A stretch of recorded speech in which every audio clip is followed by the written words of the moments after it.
Outra coisa, aquela chuva do Rio Grande do Sul, falando de modelo climático, ela estava prevista em relatórios. Não acredito. Eu Ela acredito que estava é Deus que prevista- está fazendo um castigo para a humanidade que está precisando aí de um... Não vou entrar nesse negócio, nessa questão sua.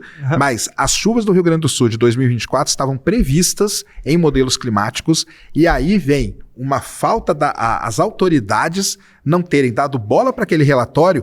E por que não pegaram a Lagoa dos Patos lá e construíram mais canais para escoar mais a água da chuva? Isso é questão do governo que falhou, né? Isso aí. Mas eu acredito Mas estava no relatório.